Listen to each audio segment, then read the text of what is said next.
తెలంగాణ రాష్ట్ర ప్రభుత్వం ఏర్పడి సంవత్సరంన్నర దగ్గర అవుతున్నది. అట్లాగే కేంద్ర ప్రభుత్వం సంవత్సరం పైగా ఈరోజు మూడవసారి అధికారంలోకి వచ్చింది. కేంద్ర రాష్ట్ర ప్రభుత్వాలు ఏదైతే ప్రజలకు ఇచ్చినటువంటి హామీల్ని అమలు జరపడంలో ఇంతవరకు చిత్తశుద్ధిగా పనిచేసినటువంటి పరిస్థితి లేదు. ప్రజలు అనేక ఇబ్బందులు పడతా ఉన్నారు. రోజు రోజుకి ఉపాధి తగ్గిపోయి ఆర్థిక ఇబ్బందులతో సతమతం అవుతున్నటువంటి వాళ్ళకి ఈరోజు ఇండ్లు ఇవ్వక, ఇళ్ల స్థలాలు ఇవ్వక, ఈరోజు పేదలు ఇండ్ల కిరాయిలు భరించలేనటువంటి పరిస్థితుల్లో ఉన్నారు.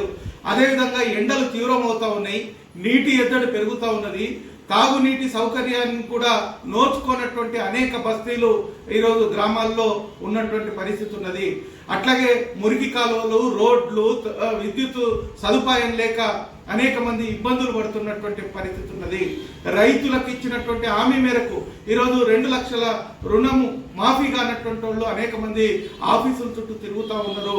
అట్లాగే మహిళలకు ఇచ్చినటువంటి ఏదైతే నెలకు 2,500 రూపాయలు ప్రతి మహిళకి ఇస్తామన్నారో అది రాష్ట్ర ప్రభుత్వం ఇంతవరకు అమలు చేసినటువంటి పరిస్థితి లేదు.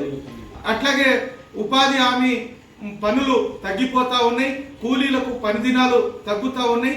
ఈ సమస్యలు పరిష్కరించాలని ఇప్పటికే సిపిఎం పార్టీ అనేక మండలాల్లో, గ్రామాల్లో అధికారులకు వినతి పత్రాలు ఇచ్చినా ఏమాత్రం ముందడుగు వేసినటువంటి పరిస్థితి లేదు. ఈ సమస్యల్ని పరిష్కరించాలని ఈ నెల 21వ తేదీ నాడు జిల్లా కేంద్రంలో ధర్నా నిర్వహించాలని సిపిఎం పార్టీ జిల్లా కమిటీ నిర్ణయించింది.